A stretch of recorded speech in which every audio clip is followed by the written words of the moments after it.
Hello, everybody. Welcome to Profiling Evil by Mike King. I'm here with Chris McDonough, and tonight we have got a show that you're going to be glad you witnessed and watched tonight. We've got some pros that are going to help you understand a problem that is just rampant in our country, sadly, and that's child sexual abuse. Chris, how you doing tonight? I'm doing great, Mike. We've got a great topic. We've got great guests. And it's been an amazing day, and this is only going to make it better. It's great to be here. Let's get rolling, Chris. Why don't you introduce our guests? Let's bring them in. It's so great to have them here. Absolutely. So let's set the plate here. Tonight's show is going to be about going undercover for sexual exploitation. And we've got with us, we've got Amber Higgins, Joseph, Remy, who just popped in there, Robert, and we've got Dr. Timothy Sarr. Guys, welcome. Welcome to our show this evening. Yeah, I mean, we're filled up with lawyers and doctors, and we got people that are sitting in paramedic trucks. I mean, this is going to be a fast-moving night. And you know, to our New Yorker, Joseph, I think last time we talked, you were riding around in the front of a crash truck or something, doing paramedic work. And we are just so excited. And to have Amber here is such a special thing, Amber. So thank you for being here. But I didn't mean to interrupt you, Chris. Keep going. No, you're right. Robert, let's turn it over to you for introductions about your team and tell us what you guys got cooking. Well, thanks, Mike and Chris. Great to be here with you all. Appreciate the show. And of course, most importantly, thank you for your years of service just in law enforcement to our community. So I'm excited for tonight's show. We have 3 organizations represented: Zero Abuse Project, the SHIELD Task Force, and the National White Collar Crime Center, NW3C. So we'll have just quick intros into what we've all been up to in a time of tremendous increases in online sexual exploitation of children, and certainly increasing vulnerability of children due to the pandemic and many of the stressors and isolation that flow from the pandemic and just the context we find ourselves in. So my name's Robert Peters. I'm senior attorney with the Zero Abuse Project, which we'll hear more about in just a moment. And I'm also founder and chair of the SHIELD Task Force, a nonprofit based in West Virginia. Then we have Joe Remy, a great prosecutor out of the state of New Jersey, formerly New York. Joe and I have worked together a good bit at the national level. And of course, Amber Higgins and I have had a lot of great experiences just with SHIELD Task Force, and you'll hear her incredible story tonight as well. And I'm also with Dr. Timothy Sarr, forensic psychologist out of the great state of West Virginia. We've had some great collaborations with SHIELD as well. So I'm excited to dive in, and thanks so much for the invite. Awesome. Man, this is amazing. I mean, folks, I hope you just caught a sense and a glimpse of the kind of bench that we've got sitting here. This is amazing. But most importantly, to all of you, you have been impacting lives for the positive for a number of years, and we're just really excited to hear about your mission and some of the success stories you've had. Yep. So where do you want to start, Robert? Where do you feel you want to start? Well, I'd like to start off just with a quick intro to Zero Abuse Project, and then maybe if we could just talk a little bit about what we've all seen just with regards to the online sexual exploitation increases, and then if we could maybe turn it over to Joe to talk a little bit about perspective from the front lines. On the Zero Abuse Project side, I can talk a little bit more about national trends and just with what we've seen, and then maybe we can localize it a little bit and then bring it home with Amber's story. Does that work? Absolutely. That's fantastic. Yep. All right. Well, perfect. Well, so the Zero Abuse Project is a 501c3, and this is just an organization I came on board with earlier this year, actually in January, right before the world as we knew it ended. But I was thrilled to come on board. I've been a fan of them for a long time. Victor Booth, who's a hero of mine, literally wrote the book on child abuse prosecution. So to be able to come on board with him was exciting. We provide training and technical assistance to child abuse multidisciplinary team members. So that's prosecutors, it's law enforcement, it's forensic interviewers, CPS workers, and really just providing best practices and tips and tricks to more effectively combat abuse. And what I love about Zero Abuse Project generally, and Victor Veith in particular, is the name is not, it's not a misnomer. The goal legitimately is to end abuse. And we certainly think that we can drastically reduce how much abuse occurs simply by implementing best practices across disciplines, by raising awareness in the public, by encouraging mandatory reporting, teaching the public how to do mandatory reporting, and teachers what should be in a mandatory report. How do you interface with children in a way that's trauma informed, that doesn't create unfortunate consequences on the investigation side by staying in our lane and not treading into the law enforcement side of things. So Zero Abuse Project also focuses on advanced technology. We have some projects related to artificial intelligence as well, and we also do a good bit of victim assistance through the Jacob Wetterling Resource Center. It's an incredible group of people. I'll have to admit, when I first came on, you get a bit of imposter syndrome when you realize who you're sitting in the room with, and just the incredible accomplishments they've given to the field. Hey, Robert, is Patty still at the head of Jacob's Foundation, or is she now retired out of it?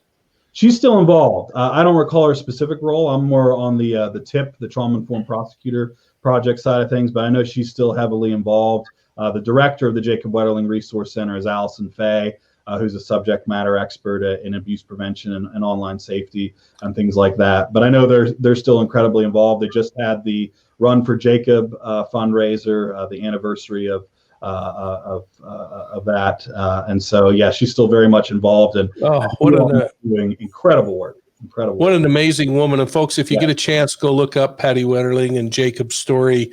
Anybody who's ever gone through the National Center for Missing and Exploited Children training, at least back in the old days when Chris and I were doing that was one of the first people you met was Patty, and she is so motivating. Yeah, thanks for even mentioning her. She's a historic figure in child protection, and you really can't understate her impact on the field and just the power of that story. So I echo that. It's important, definitely. Yeah. Awesome. So go ahead. Well, yeah, to shift gears a little bit into what we've been hinting at in terms of the pandemic.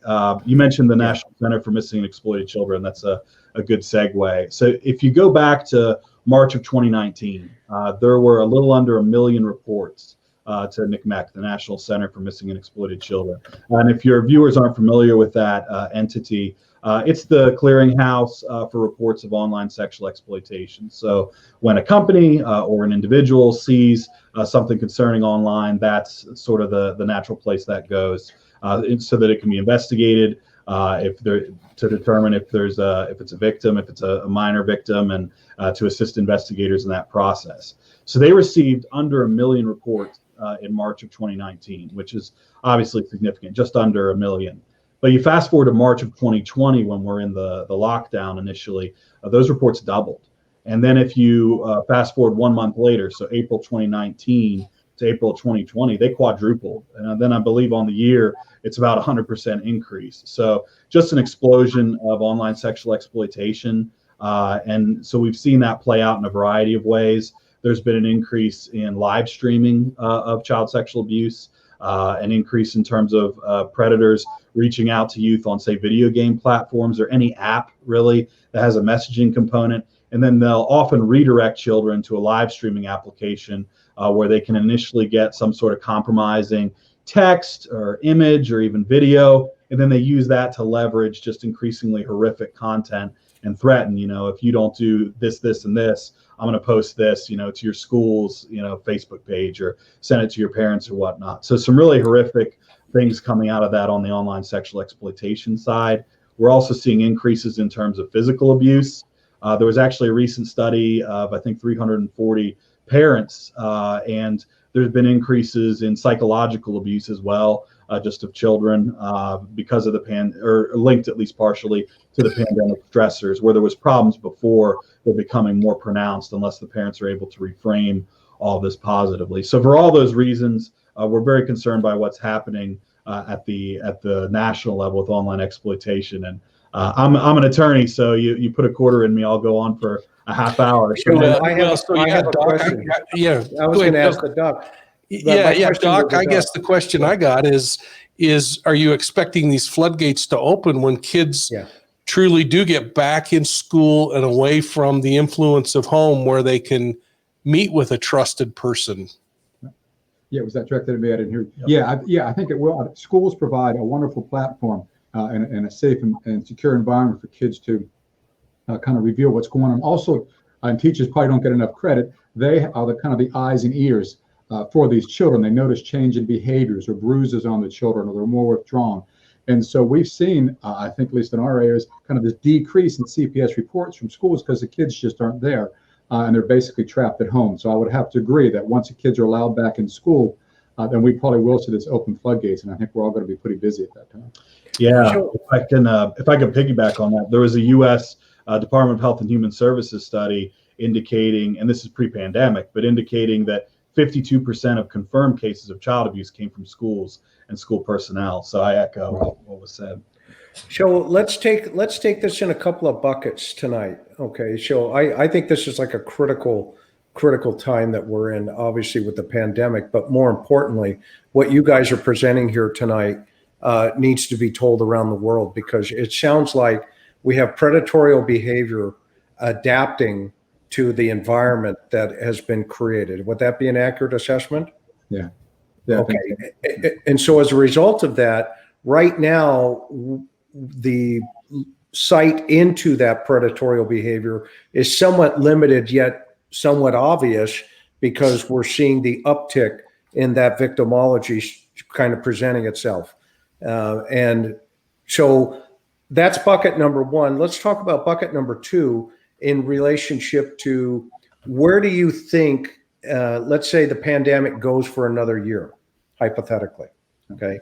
What are the projections in terms of not only where this could go, but behaviorally, Doc?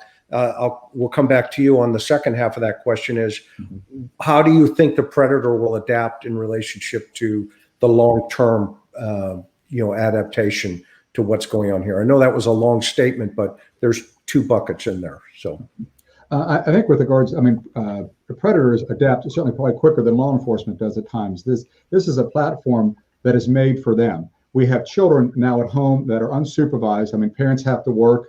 In those first couple of weeks of the pandemic, everybody just kind of stayed home. But now the country's kind of getting used to going back to work wearing masks, but we still have kids, my own kids, are at home doing online schooling. So there are hours that they are at home on who knows what platform's going on. Also, all their social interactions for many of the kids are now online.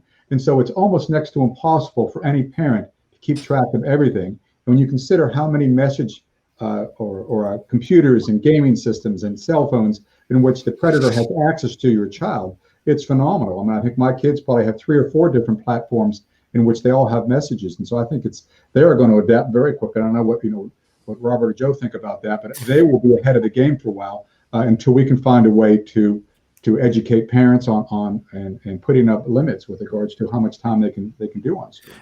And Chris, I don't know whether it's the uptick is correlative or causative, but I think we all can agree is that both kids, and I think Tim hit it on the nail on the head in this regard, and the fact that parents are under a heck of a lot of stress right now because they feel like, one, they have to work remote, but they also have to take care of their kids, and they feel like they're failing in both regards. Meanwhile, you have kids, and I think when we look at school, what does school serve? Yes, kids learn the traditional math, science, English, and what have you. But what they really learn is social skills. They learn how to socialize. Yep. They learn how to deal with their peers, who likes who, how to deal with conflict in a meaningful and constructive manner. And even in the age of technology, deal with that in many respects. We are aware, obviously, of cyberbullying that does go on, something that most of us have not had to deal with when we were growing up. But needless to say, when you left school, you could put the phone down, or maybe there were limits placed on you with your technology, and you could sort of go beyond that. You had your socialization. Now you have kids that are kept indoors, that are so in need of talking with members of their peer group. Yet they're told, I can't go out, or if I do go out, I have to keep 6 feet away and I have to put a mask on. And although we know that kids thrive on structure, they also act like they don't want to thrive on structure, which makes every parent's life incredibly difficult. But it's a reality is that they want to interact with their peers, much like we want to interact with our peers. And so, where are they going? This is really something, Amber, as you think about, I mean, you're the closest in age to the kids who are facing these challenges now out of this group of old duffers that are on here. What's your sense when you think back about the kinds of messaging you're giving kids when you go and speak to school groups or other groups? What are you thinking about all this?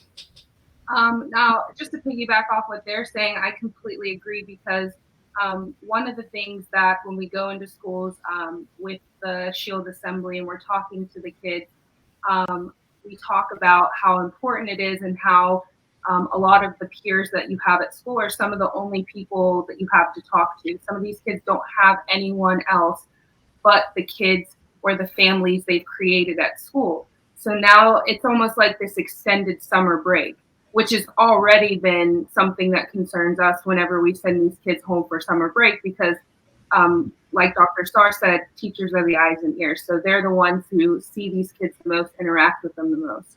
So not only are they away from the teachers, but now they're away from their friends. And like you said, even if they see them, they might not be able to get close enough to them where they can even have these personal conversations and share these things. So not only are teachers not getting reports, but kids aren't telling other kids what's going on in their lives. So I agree that when schools come back in session, I think it's going to be overwhelming for everyone, kids and staff. Right. Because I think with regards to, just real quick, I don't mean to interrupt. One of the things about, having to sign on and talk to people is one of the ways we get information from children is this spontaneous disclosure or just talking. You don't get spontaneity when you have to sign on and talk to somebody. There's not that, you see a child and the child feels close to the teacher and then they disclose some stuff. If you got to sign on for your Zoom meeting, it's very difficult to have that spontaneity. And I think that's one of the things that when Robert and Amber speak at the schools, they spur people on. I think there's always been at least one or two disclosures after they talk at school because of that spontaneity that you don't get on the video platform. I mean, the other thing that I also think is because kids are lonely, and I mean, there also is an increase in mental illness since the pandemic began. I know from an EMS side, we've seen increases in that as well as drug cases. But the other thing is because kids are out there and they're socially distant in every respect, whether it's to everyone's benefit or to everyone's non-benefit, is that when they interact with somebody, there is that need to please and there is that need to do something that they probably would not have otherwise have done. Something we've seen generally since technology exponentially increased in the 90s to present. So they're more likely to say, hey, can you snap a photo of something? And they're more likely to share that intimate photograph, not fully appreciating or appreciating it, but really just wanting that social interaction. So I wouldn't be surprised if we saw also an increase in sexting along with revenge porn during this time period, along with if it's between two underage kids and that gets out there, an increase within the child sexual assault material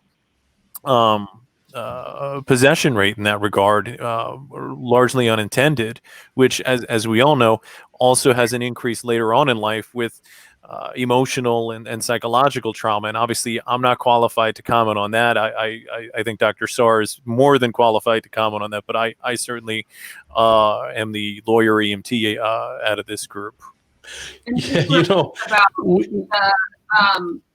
electronics, I think we also have an increase of parents who don't normally let their kids use electronics, or especially unsupervised using electronics, doing it because, like we said, people have to work, have to get things done, and sometimes the only option is to turn that iPad on, hand it over, and get 5 minutes of quiet time to take that one call. So I think we're going to see a lot more of that because more people who wouldn't normally be giving into this are doing it out of necessity. Yeah, I mean, this idea of sexting and everything else is so life-changing. Well, what are the tips that you have for people to protect their families on the cyber side? What kind of education are you guys doing? Where can we find hope in the midst of all of this really kind of frightening news.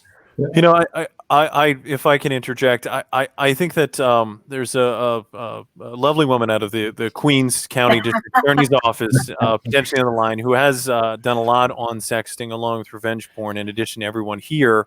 And I'm kind of curious about her thoughts. Kateri, just to bring you up to date, we're talking potentially, in addition to everything else going on with this pandemic, essentially increased in sexting and revenge porn, and then obviously what we can do collectively, along with what parents can do, because obviously, as Amber had just mentioned, we're all under stress, so it might be easier to give that kid that iPad, even though you really weren't tempted to do so prior to the pandemic.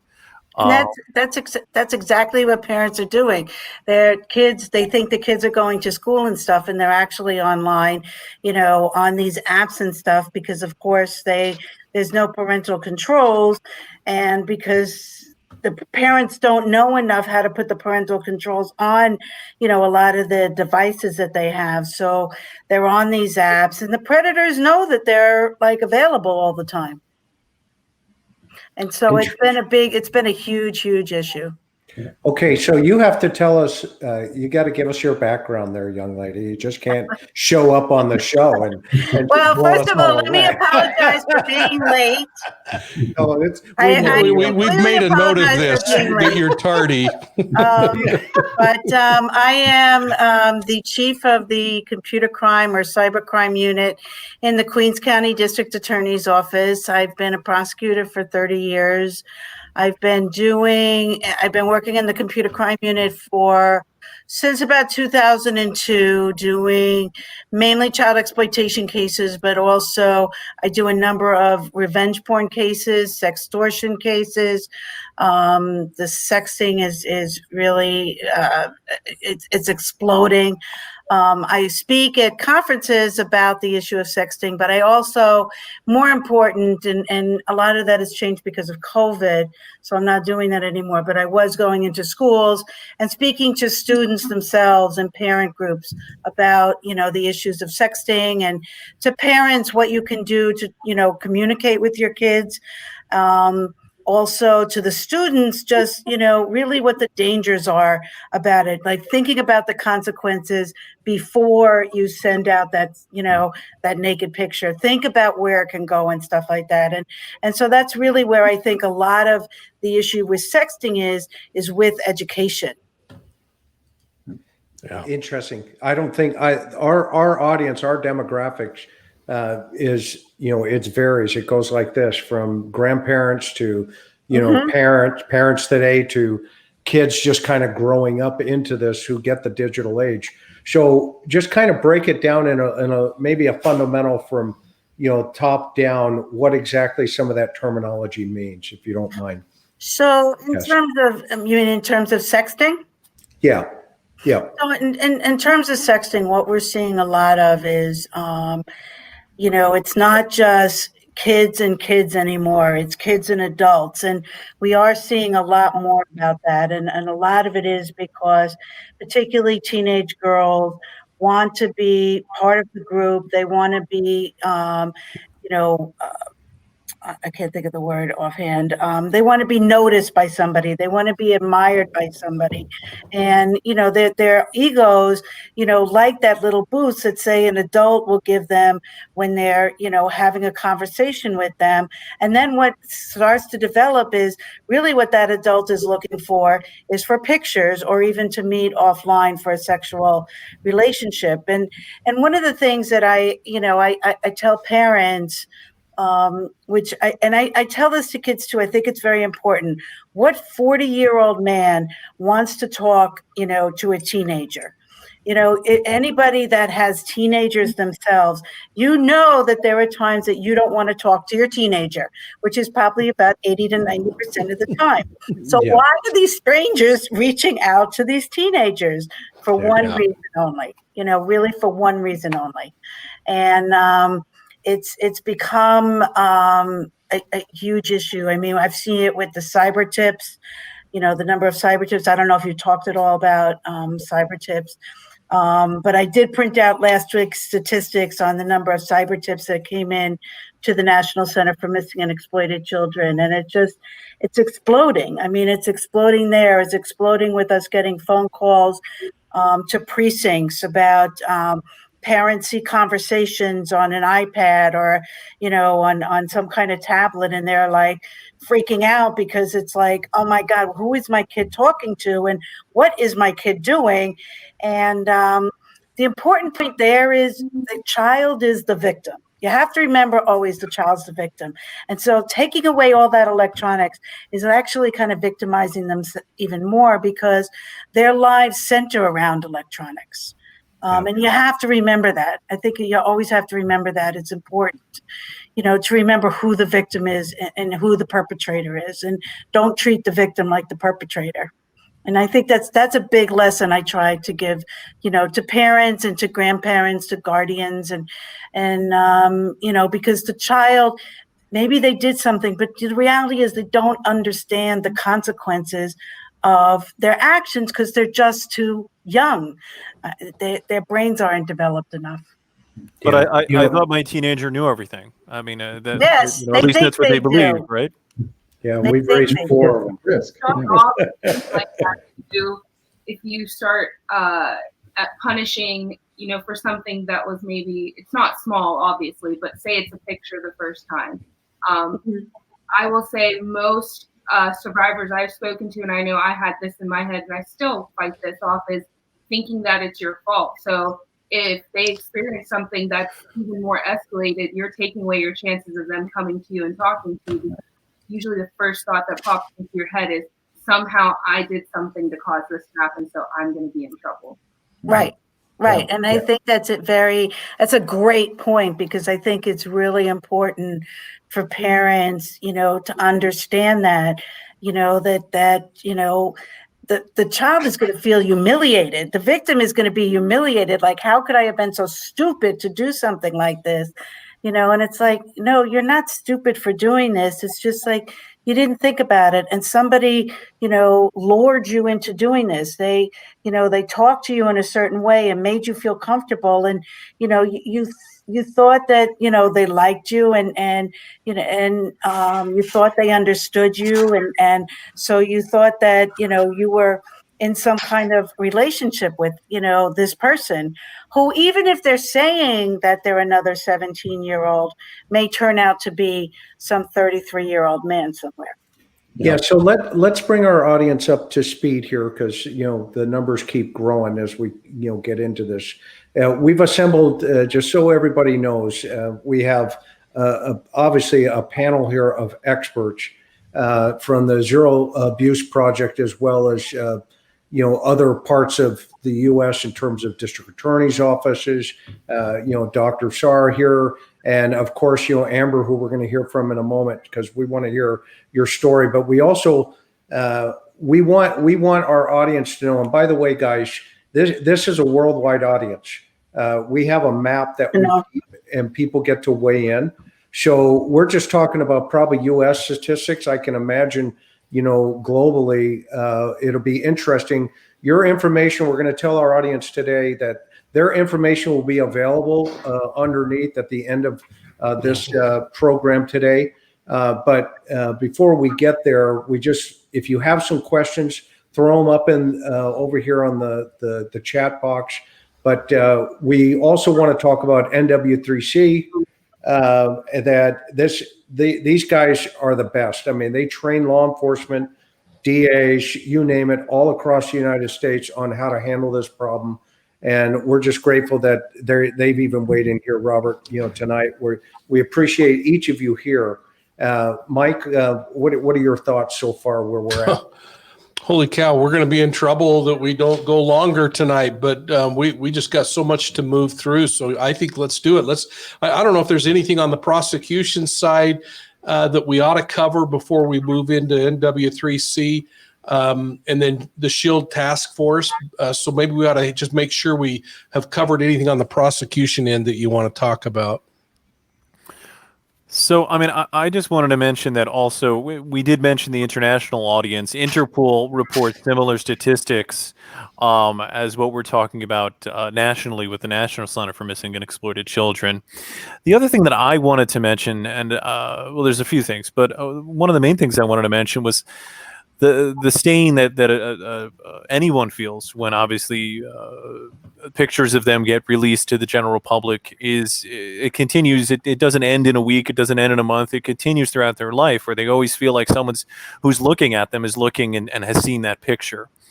And that's something that obviously psychologically we need to work on, along with the need for affirmation from Facebook with a Facebook like, or regretfully, I mean, I think we've all been told Facebook is our generation's thing, and now there's a new one, Just Snapchat. better thing. Snapchat was just wonderful overall. But the other person who's affected, especially with this pandemic right now, is law enforcement. You're talking at people who generally had to view terrible depictions of children along with adults. And now they're not only being asked to do that on a day-to-day basis, but they're asking to do it more. And the psychological toll hits the officers, and no matter how much resiliency an officer has, we need to be wary of that. I mean, I'm always worried about that with my team. And I have a phenomenal team, a fantastic team that has done great work in uncovering people who are stealing photographs by hacking into people's iCloud accounts. It is in reality profiling evil on who prey on the most vulnerable. Yeah. You know, Joe, that's really interesting. And I remember in the Attorney General's office, our Internet Crimes Against Children Task Force, the challenge was, I'm going to pitch this to you, Doc, is how often should these officers that are required to do this be getting some quick evaluation or their temperature taken to see that they're not going over the edge because of this? Right. Well, and I was actually really encouraged when Joe was saying that's something he looks for in his team. I think you would start with who's in charge of this team, who's monitoring them, and educate them to look for, signs. Because certainly every officer is going to have their different tolerance for how much they can handle. But it would be up to the person in charge of that team to say, how are you doing? Are you handling this okay? And look for different types of signs, because they would know that person's behavior better than anybody, probably even better than just visiting a psychologist. And then encourage people to take breaks. You may have to give somebody a week or two off, or go talk to somebody because the trauma is getting too bad. And certainly, I'd imagine, and Joe can answer this question, that trauma diagnosis wouldn't be that uncommon in these officers that are looking at these pictures day in and day out and seeing so many people abused and hurt. So yeah, it would really kind of be up to the team leader, but I would think at least once or twice a year, especially now with the pandemic when they've just been bombarded with these horrific images. No, I think that's very true. I think it's, all of law enforcement, including prosecutors, Yeah, I that's a great point. have, forms of PTSD, from watching this. And sometimes you really need a good therapist. I mean, you need somebody that you can talk to. I mean, there are organizations that do presentations for law enforcement, sort of taking care of your own mental health and, giving people general ideas, how to do that and stuff. And it's very, very important that you do that.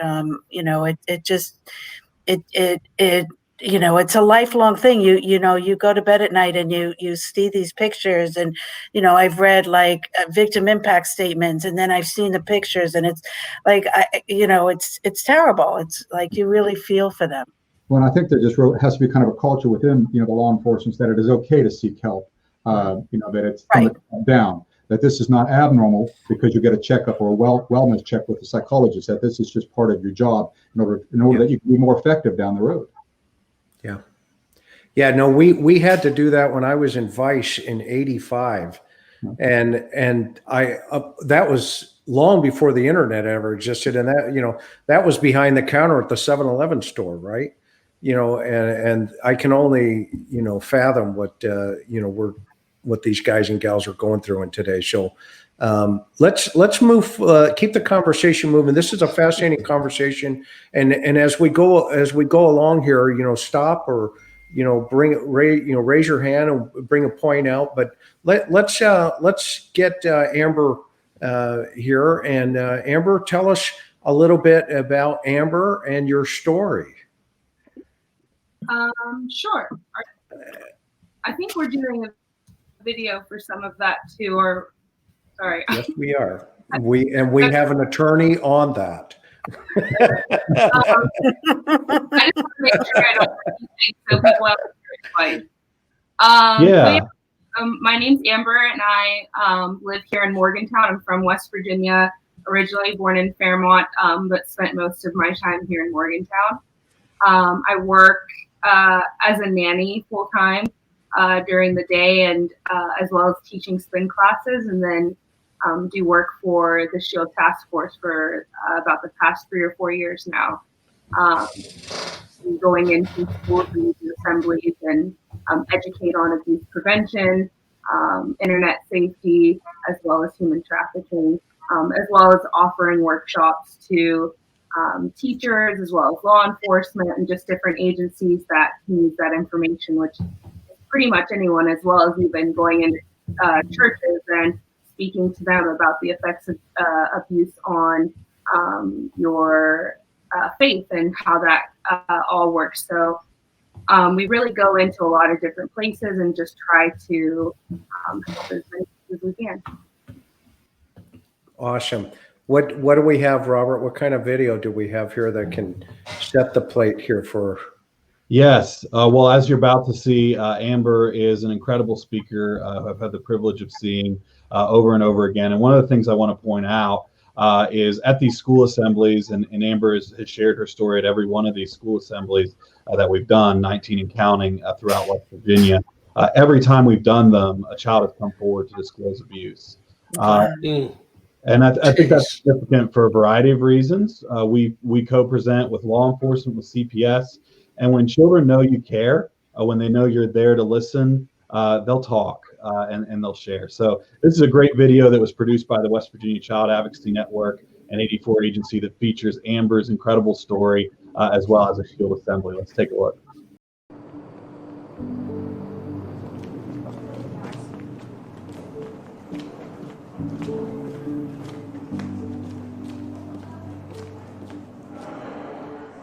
At first, I was very hesitant. I didn't think I would want to open up everybody to my life and my story and kind of like the darkest things about me, because everyone's always just known me as Amber and like very outgoing and happy.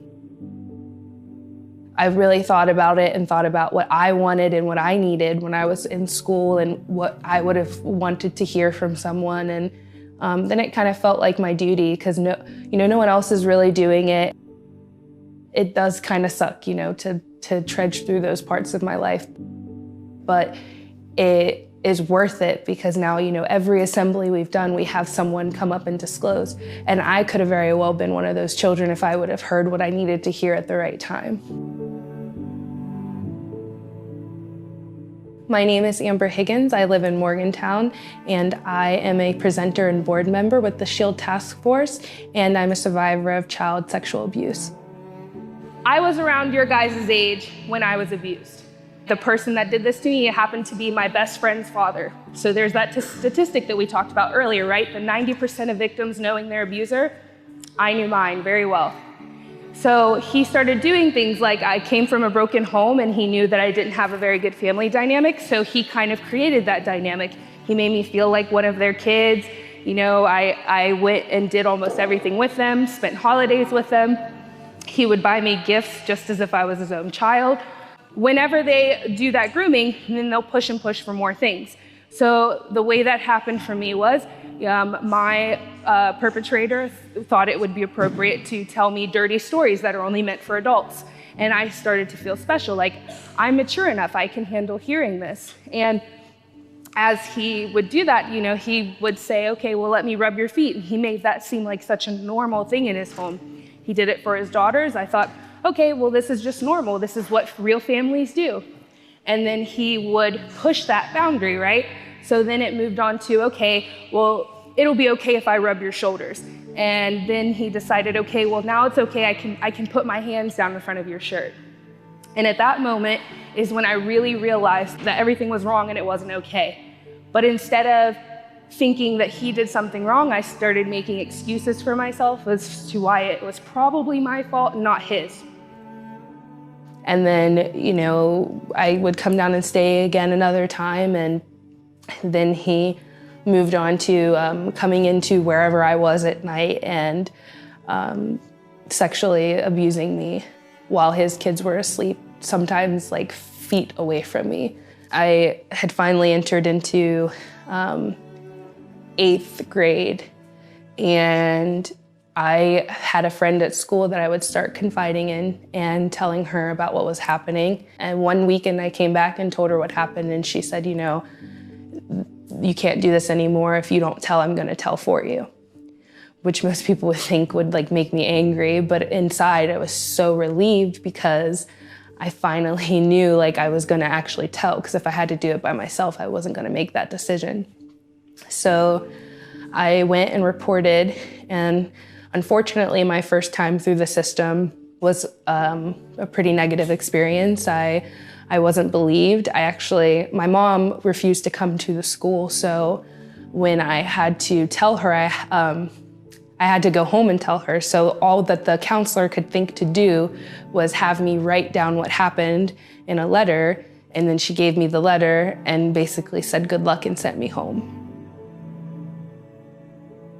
I spent high school trying to live this facade of being this always happy, always upbeat, and trying to make everyone laugh all the time. And so I would like do that and then get home and be completely drained and worn out because I have been trying to live this facade all day to try and make myself seem as normal as possible. Really, SHIELD saved me.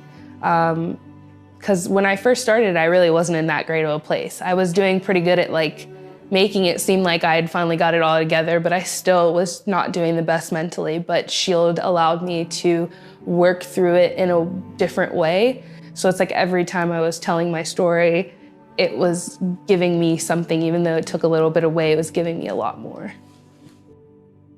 It's weird, I used to sit in middle school, and after I had disclosed, I would think like it would be cool to come back to this school and talk to the students here.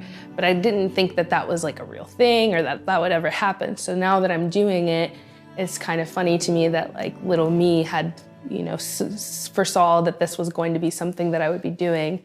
I'd really like to continue doing advocacy and educating and trying to make sure that there are less kids like me going through that, or they go through it a lot shorter amount of time than what they are now.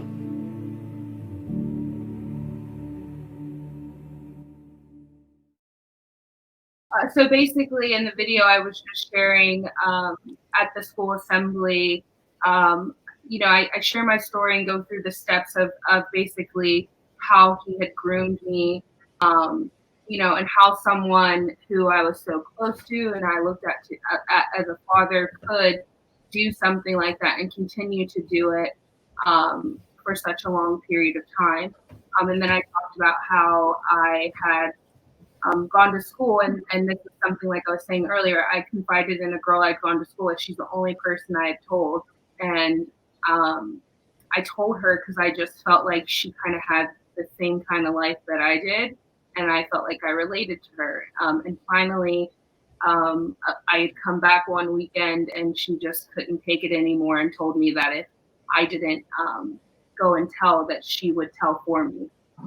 So we went together to the office and said that I needed to talk to a counselor, and I went and disclosed. And unfortunately, my mother wouldn't come to the school so that we could talk about it there. So the counselor ended up sending me home with a letter basically explaining, you know, what I had disclosed at school. And I had to give that to her once she had gotten home. And then I went and had to talk with CPS, and back then you would speak with them, CPS and excuse me, the officer in the room. So not only did I have to tell it to a CPS worker, a male officer sat right next to me and recorded it the whole time, which does not happen now. Forensic interviews are a lot more compassionate towards the survivor. I feel working at a CAC now, I get to see a little bit of that, and I'm happy to say that it's not like that at all. But I wasn't believed, and I didn't get any kind of justice. In fact, I was made to feel like I should just sweep it under the rug and pretend it never happened. So that's exactly what I did. I went to high school and went on with my life, and I pretended that it never happened. And in fact, I really didn't acknowledge it again until years later. Wow. So, I mean, this is so sad that we continue to repeat this pattern. And so for our prosecutor, I would say we have come so far with children's justice centers and forensic interviews, but where do we need to go?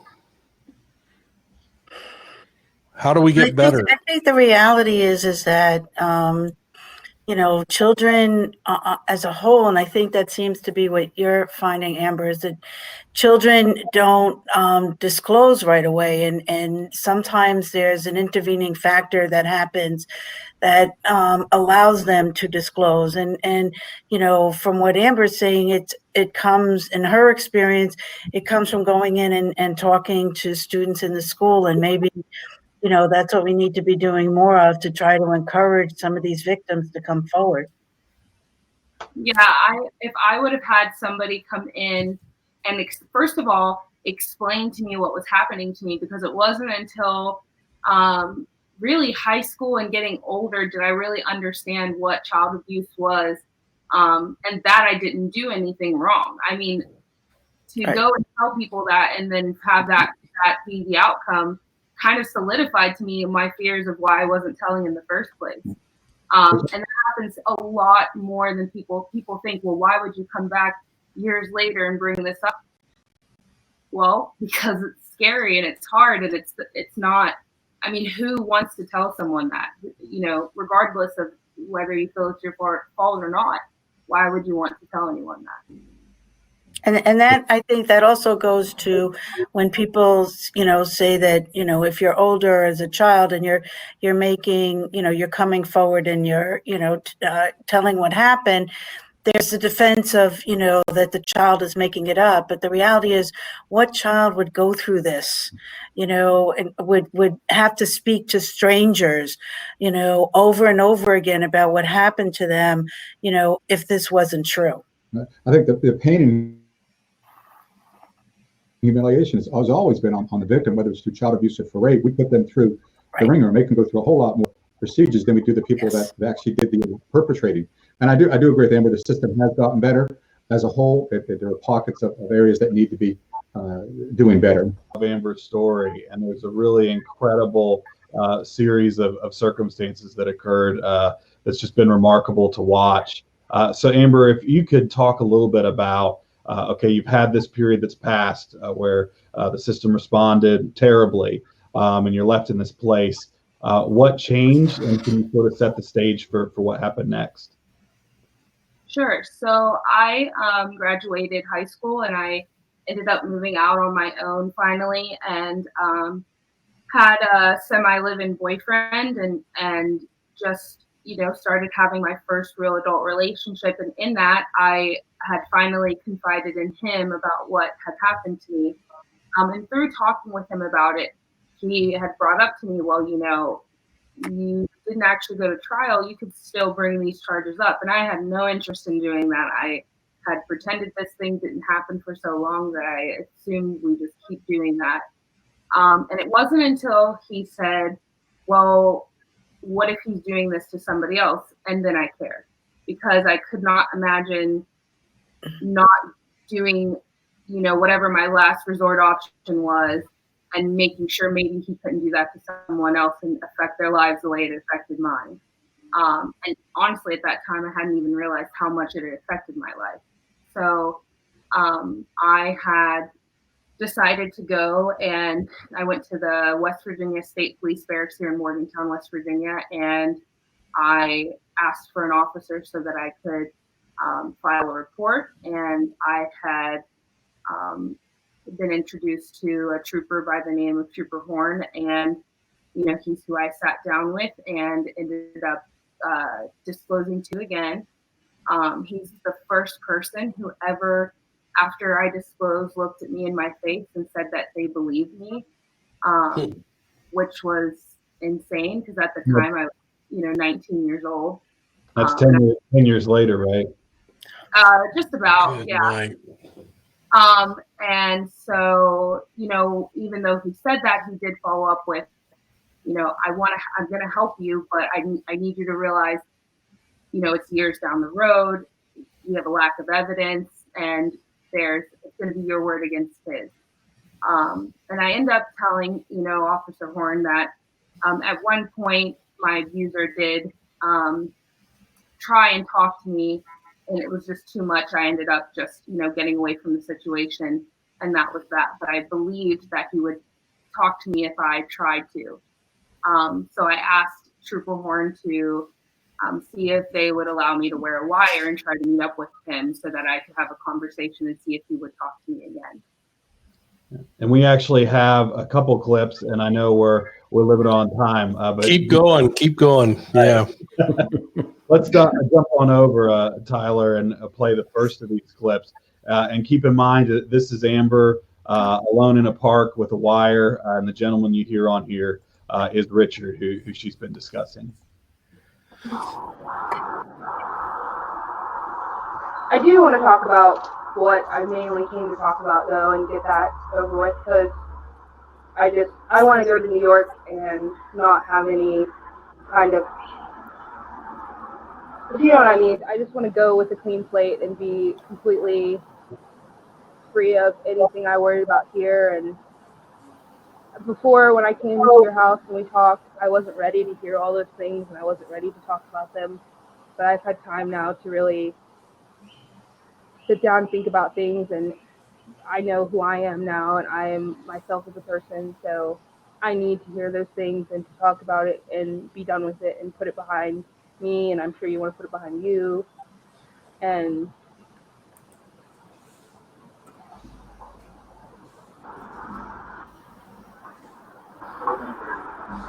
I just want to I don't know, I just want to move on. I mean, I feel like I can. Okay, you're moving on. You're moving that right now? No. No. I mean, is that okay? Can we talk about that? You agree? Well, I mean, if you want to walk down right there by that log, it's just a log. I'll go down there by myself, and what happens? No, I'll walk down with you. There's somebody down there with a machete? No. Who do you think I am? I'm the nice. You are. You're a sweetie. You are. Amber, could you talk a little bit just about where you at there and what was going through your mind at that moment? Sure. So we had agreed to meet at a park in Morgantown in Westover that is ironically located right behind the Westover Police Department. So we were sitting at that park, and when I had gotten there, he had asked to just make small talk. So what you're seeing there is me finally, saying, okay, I'm done with the small talk. Let's talk what we came here to talk about. And I want to ask you these questions and finally get, through this. And when I messaged him to set this meeting up, I did it under the guise of saying that I wanted to talk about it one last time, and then we can move forward, possibly, be friends someday down the line kind of thing. And so, Dr. Saar, just in seeing those clips, and you've obviously done hundreds of interviews, did anything jump out to you in terms of dynamics? Yeah, I've watched these quite a number of times, and two things seem to occur when I listen to Richard talk each time. One is my skin crawls more and more each time I hear him talk, and the other, it supports the absolute distorted thinking that perpetrators have, and that's what separates them from you and I, is this cognitive disconnect with their victims, this complete lack of empathy. And we're going to see that in multiple clips there that Amber had the courage to get this guy to talk about. He does not identify with the pain that he has caused her. He has no insight into that, and he's also at the same time trying to groom her for a further contact. And we'll see that coming up. And I know we're short on time, but those are the Oh, people. we've got time. We've got No, time. please, we want to hear this out. Keep going. Yeah. Let's keep going. My apologies then. Yeah, I think one of the things that separates these folks, because people always have this question, how can they do this? How can they do this to a child? How can they manipulate someone who trusts in them or do this to an infant? And it's because really there's lots and lots of theories. And if your audience is interested in that, I can send them some links. But really the main thing is they don't think like you and I do. They look at their victims differently. They either look at them as sexual beings, as things that they can use to manipulate. They have this cognitive deconstruction, which they basically shut down any sense of feelings and empathy. And if you don't have any empathy for the person you're abusing, you can continue to abuse them with no remorse. And that's why I've done hundreds of these, and I don't think I've seen any type of remorse in any of these individuals. They may say they have remorse because their lawyer has told them to tell me they have remorse, but there is no true remorse. With regards to this. I think we're going to see that, and we're going to still see that his narcissism plays out because, and I'll let Amber explain some of these clips coming up where he is trying to reconnect, to re-abuse again. And I'll be interested in her thoughts when we get to those clips. Yeah. So if we could jump into the very next clip, actually, where they're starting to walk through the woods. And at this point, Amber, it was just you and him in the woods, correct? Yes, and I will say real quickly, there's going to be a lot of noise, and it's because the camera and the microphone are in a small purse that I'm carrying on me. And in my mind, I'm trying to think of where the camera is because it's only on one side of the bag. You hear a lot of shuffling because A, the camera's like on my body, and B, I'm trying to be very aware of which way the purse is facing. So just in case you're having trouble hearing, that's why. Yeah, thanks for that reminder. And we can recap really quick just with the audio. So here we go. This is our second of 5 clips that we'll show. My first question is why?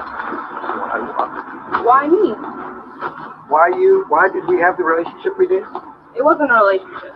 Oh, yes, it was. I took no part in the relationship. No, well, it was, why did we relate? Why did I relate to you? Yes. You recording this? Yes. Speak into the mic so I can hear. No. So first of all, Beautiful. Yeah, fantastic. The presence of mind. Yeah, that's the UC I need. Keep going. Let's go to number 3. Where are we at? Yeah, let's dive into the next one. I think our hearts are all beating pretty rapidly right now. Thinking about anything with you, I had been planning it, and basically that's what it was. It was just like some kind of a impulsive thing. Yeah. But I really trusted you. Sure, I know that, and I, what's the word abused that trust? Yeah, it was a wrong thing. Yeah. Did you ever stop and think, I shouldn't do this to her? Yes, yeah, but not at that moment. Though. No, there was another moment when we were there a few weeks before. We were kind of wrestling around, and that was just not a natural thing to do. You wrestling around with a teenage girl, you know what I mean? Yeah. Is that what I think it is? No, it's a little deep. That was immature, and that was. Yeah. No, there was no stalking. I wasn't planning on you destroying your life or hurting you. I don't think you did. I believe that it just happened of circumstance of it just being convenient, I guess. And actually, yeah, but actually I kind of thought, in a weird way, I kind of thought that, well, that it's not an excuse. In a weird way, I kind of thought that this girl, I don't know, I thought you were maybe a little precocious when you were young. You were outgoing in a very sweet, natural way. You were very outgoing. And sometimes I misread that to mean that you were Interested in you? No, not me. No. So Kayla said some things, made some hints of things about you when not over the phone or privately or anything. And I thought, well, Amber needs to slow down. But there's no excuse. What I did was just what the things we were doing there was just impulsive. There was no thought about it, no premeditation, it was just like, I don't know, it's like a drug or something almost. Right. So a couple things that I think we can safely say there. Obviously, there's some cognitive distortions. Yeah, quite a bit. Yeah. The whole minimization and the whole part where he says he classifies it as a relationship with, and this is why I said you spin off each time he watches this. He takes no responsibility, even that little feign bit at the end there. But he's basically blaming Amber for starting this relationship. If she wasn't this precocious child, he wouldn't have wrestled with her with regards to that. And I just thought it really highlights the distorted thinking. I don't know what my colleagues have to think about with regards to that, but I think it's just a classic example of how they're incapable of understanding the victim's perspective. Amber, if you could really quick talk about that moment where he asked you in the last clip, are you recording this? If you can talk through what was going through your mind at that moment. I thought, oh crap, and I didn't say crap in my mind, but I thought, oh crap, we're done, and he already knows. But then he laughed, and I realized that, like Dr. Starr said, I mean, I didn't realize it at the time, but he's just so narcissistic, like so cocky and just unaware, because even, you hear him say things like the stuff I did, the stuff we did, instead of, it being the things he did to me. So, yeah, I was really just thinking like, if he was on to what was going on. And I mean, obviously there's a little bit makes me a little nervous because I don't know what he's thinking. So, and I am in the woods alone with him. So even though there are officers listening and, nearby to be there in case I need something, they have to get to me first. So, I'm thinking about that. Yeah. Well, let's go ahead and jump on to the next clip. This will be the fourth of the five we'll show.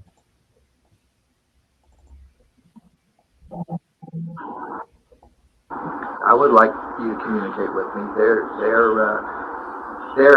a chance that maybe I could offer you once in a while. You want to blow off steam and call me a motherfucker, raper, child abuser, destroyer of my life. I'm open for that. You can do that.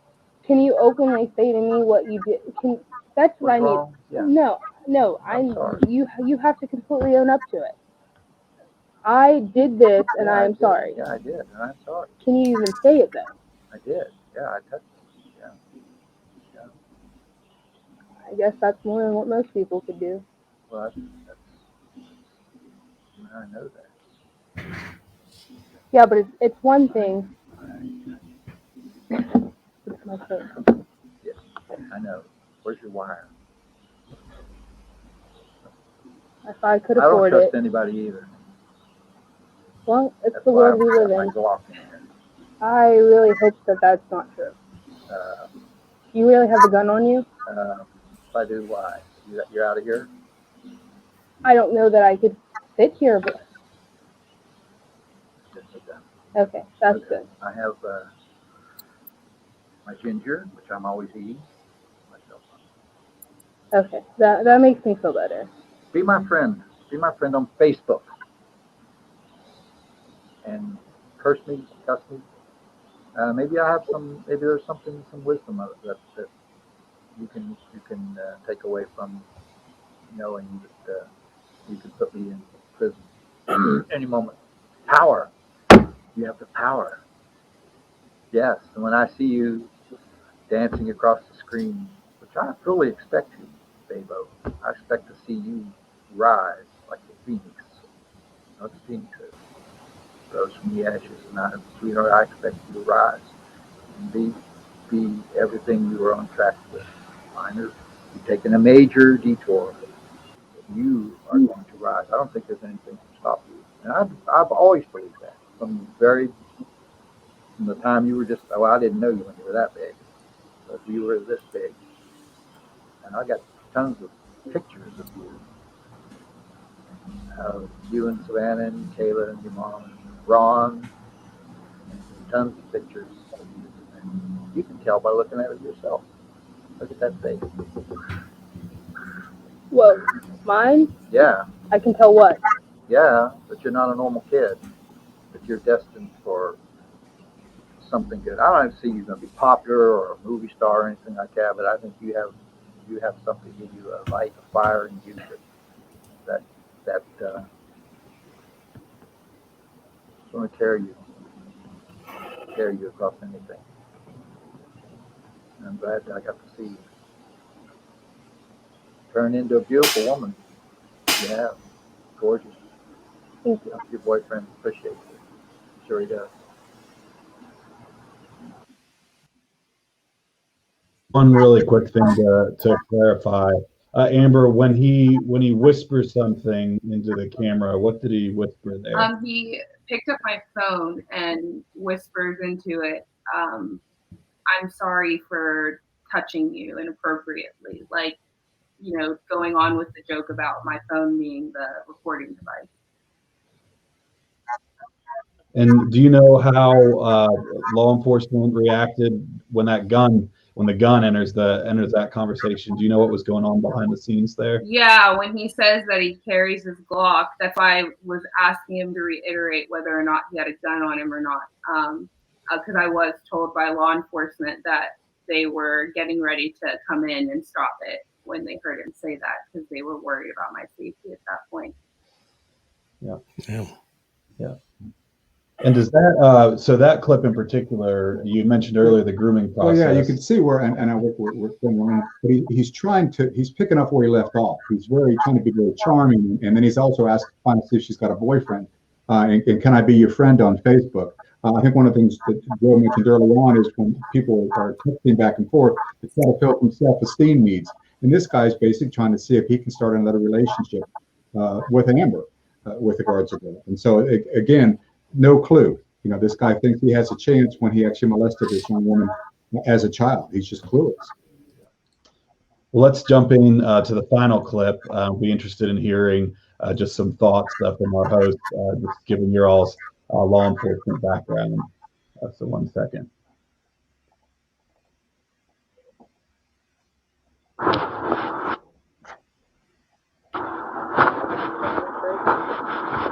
can do that. Okay. I can't do that. Good. All right. Handshake. High five. No high fives either. Okay. All right. For now. So if you can't hear what he's saying, that was when I was getting ready to leave, and he asked for a hug, and I said I can't do that. He says, what about I think he says a fist bump or a handshake, and I said no, I can't do that. And he said, all right, for now. And then the video cuts out there. Yeah. So a couple pieces, and then opening it up to Mike and Chris for your thoughts. But first, Amber, if you could tell us what happened in terms of the investigation and the trial process, and then if we could press pause and talk about what happened this year. So take it away. Sure. So at that point of that recording, I was, I believe, 19 or 20 years old. We did not go to trial until I was about 23, 24 years old. Just the way the court system works, and you'd be surprised what they will delay a trial over. And I won't say it, but I'm just saying you'll be surprised. So it takes a while. It's not a short process. So we went to trial finally, obviously took the video in. It is not what you see on Law and Order. It does not happen that fast. And, you know, when we talk about saying, you know, what kid would lie about this, when you take the stand, you don't get to talk vaguely. You don't get to paraphrase anything. You have to speak very, very direct and with medical terminology, and you have to be very specific about things that you wouldn't want to sit in front of 12 strangers and say, and, you know, with your boyfriend and your dad sitting in the audience, which is what I had. So, you know, it's a very difficult process to go through. And it took about 2 days of trial and 45 minutes of deliberation, he was charged with 5 counts of sexual abuse by a parent or guardian and was convicted on 2 counts. Those carry a sentence of a minimum of 10, max of 20 years. He was given the max on both by the judge, and I always mess this one up, concurrently or consecutively, whichever one means more time, that's what he got. Consecutive. Executive. Yeah. So an incredible story, and I think it illustrates a couple things to me. One is just the power of survivors. You think of the resilience and the courage of Amber's story that those of us who have prosecuted cases have seen. Probably what I take away most from my time in prosecution is the strength of children and victims, and just the incredible courage and resilience there. I want to make one more point that's relevant to what we've been talking about in terms of COVID-19 and the pandemic. Amber, can you talk about how that has impacted this case specifically? Sure. So before, I would say probably a month or two before COVID, before we shut down, I had received a message from the prosecuting attorney's office that essentially Richard had used one of his last major appeals that, you know, would be anything I'd need to worry about, and that we were basically done. That, you know, I didn't have to worry about coming back. COVID-19 happened, and about a month or so into the shutdown, I was asked to come back to the prosecutor's office to go over some papers that had come in. And it had ended up being a motion put forth by his attorney stating that it was in his best interest to be released and put on probation or house arrest due to COVID-19 and the health risks that he faces, and essentially saying that if they kept him in prison, it'd be like a death sentence. And so, you know, after I'd already thought all of this is done, now I'm being presented with the fact that now my abuser is saying that he deserves to be out of prison after only about 4 years of being in there.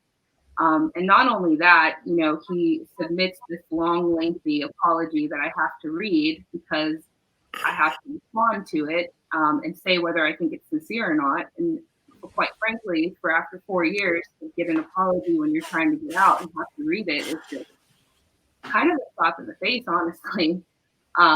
Considering my apology was a page and a half, and the pages documenting how great of a person he was because he was a veteran and a teacher and this and that was about 3 or 4 pages. So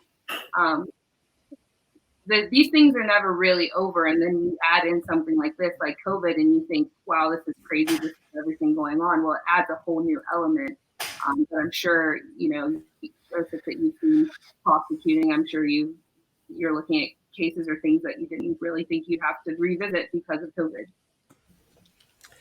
Wow. So let's give them a platform. This is a world platform, YouTube. Okay. So let's just put it on the record. Okay. You're a hero and an inspiration to hundreds of thousands, if not hopefully, you know, 1 million people that, you know, this dirtbag now gets to be a hero, meaning a zero. We're gonna make him famous tonight. Those videos are going to make him famous. In fact, we're probably going to cut them down and re-show them over and over and over again for the rest of his life on the internet. And what I mean by that in a good way, okay, is so that if anything else, the system, the disease or whatever, allows this individual out with a beeper on his ankle, okay, well, we're just going to encourage everybody to, number one, know who you are. Number two, come to know who you are and the great things that you're doing in your life, and not give that guy his platform.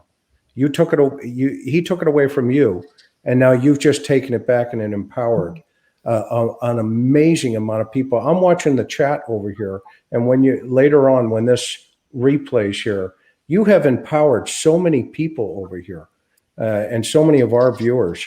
And we're not going to let that guy win. It ain't going to happen. Not tonight, anyway. And Mike's now going to say, Chris, reel it back in, because he knows my heart.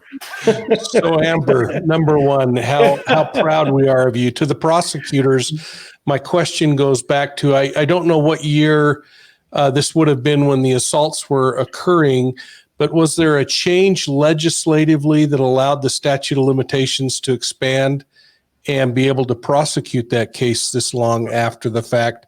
And maybe you could talk a little bit about how important it is that people fight for those changes in no statute of limitation on child sexual assaults. So whoever you think, Robert, should take that and drive that.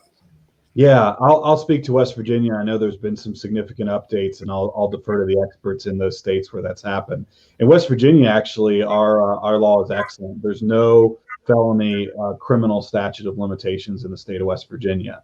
So this is able to be brought. It continues to be brought. We just had a really important change to our civil statute of limitations, which I think is important to hold bad actors accountable. So I think that's critical, but you've got to have both sides of that. But that certainly enabled the prosecutors to do the right thing here. And again, I think it's obviously really important to fight back these types of requests for leniency that we are seeing across the nation in response to COVID-19. Thousands, hundreds of thousands potentially of defendants are using this as an excuse for a get out of jail free card. And frankly, it's just not appropriate for sex offenses, neither here nor there. So with that abbreviated soapbox, Kateri, I know you're in an area where there's been quite a few interesting things happening legislatively, if you'd like to. Yeah. Yes, I am in New York, and we have been trying for a while to get the statute of limitations eliminated. Unfortunately, that hasn't happened on criminal matters. However, on civil matters, it was lifted. So there is a limited amount of time that survivors are able to sue their abusers. And I know that there's been a lot of litigation in that particular area going on. But unfortunately, we haven't extended the criminal one, although it's now I believe it's 18 plus 5 years. So you have until the 5 years after you're 18 to bring a criminal action.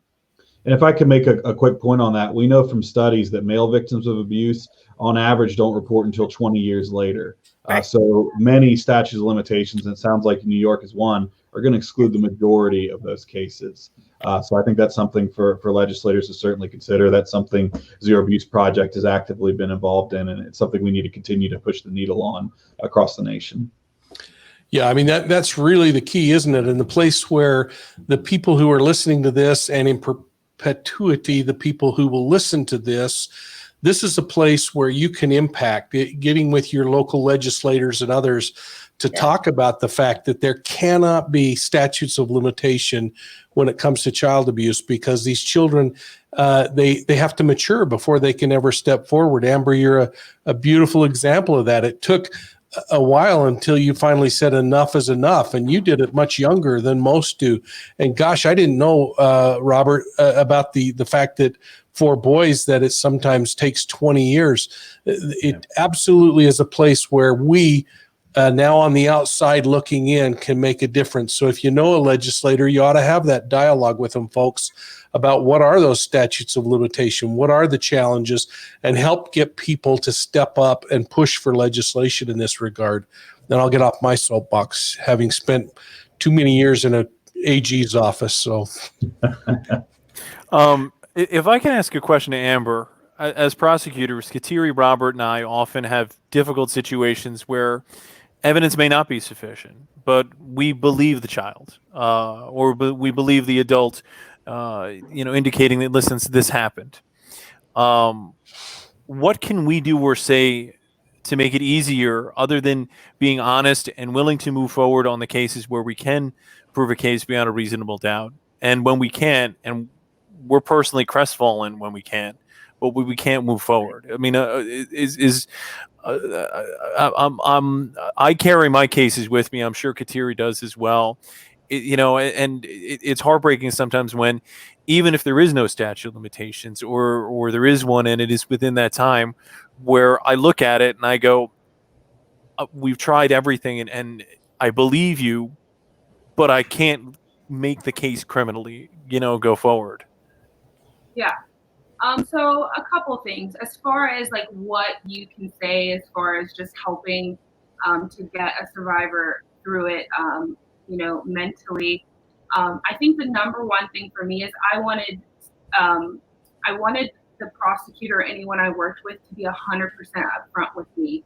You have to think, even though you're talking to kids, even young kids sometimes, we've already gone through something that most people never will, and it's the hardest thing we've probably ever gone through. So you're already talking about a higher maturity level. So it's kind of one of those, don't BS us because you're not going to be able to. And so that was my thing. It didn't matter what it was or how insignificant someone else thought it was. I wanted to be involved, even if like the hearings that they say, well, you don't need to come to this hearing. It's not important. It's important to me. It doesn't matter what it's saying, and you don't think I may understand what it's saying. It's important to me.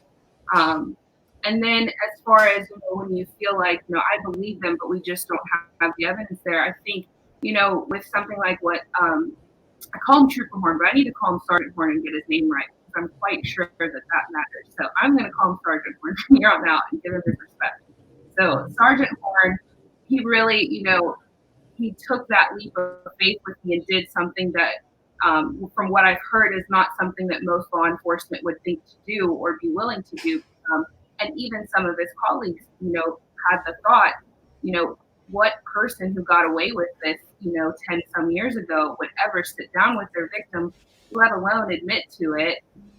It just seems crazy. And he just kept pushing that. So I would say those things. I think that you got to get a little creative, and you got to trust the survivor, and maybe even ask them like what they think could be done to get a conviction, because we just want to try. I remember having these, I'm sorry, I'm trying to think of the word, whenever they submit something so that they don't have to go to court, and you sign off on it. Sorry. Anyways, I remember when they would send things over to us and they would just be asinine, because it would be like 5 years on probation or something. And I would say no, and my prosecutor would say, you can say no, but I want you to know we could lose. Like, he could do no time. And I didn't care. I said, I want to face him and I want to try. And even if he gets no time, I can still say I stood up there and I stood in front of his face and told my truth, and I tried and I fought, and that's that. Yeah, there was a really powerful letter, and I've received a couple really powerful letters. The kind when you open it, you just immediately start tearing up. I'm sure many of you all have received those just over the course of your careers. But it was from a little girl after a case that we had won, thankfully. But she wrote, thank you for winning, but it wouldn't have mattered. A lot of times what matters is the fight. It's not the outcome. And I think that's reflected in what you just said. And as Joe said, we've been in those situations where there's no win scenarios. But even in those scenarios, as long as you're in their corner and you're fighting for justice, I think that's what's really critical. Wow, powerful. Tonight, it's a powerful program you guys have put on here tonight, and that you're engaged in. Amber, first of all, thank you for your courage. Thank you for being you 100%, 100% of the time.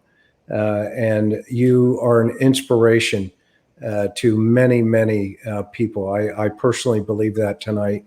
And, to Joe, the prosecution, what you're doing up there is amazing. As Mike said, the first time we ran into you, you were sitting, in the shotgun in the ambulance, I think, rolling to a call, and you had to jump out, right?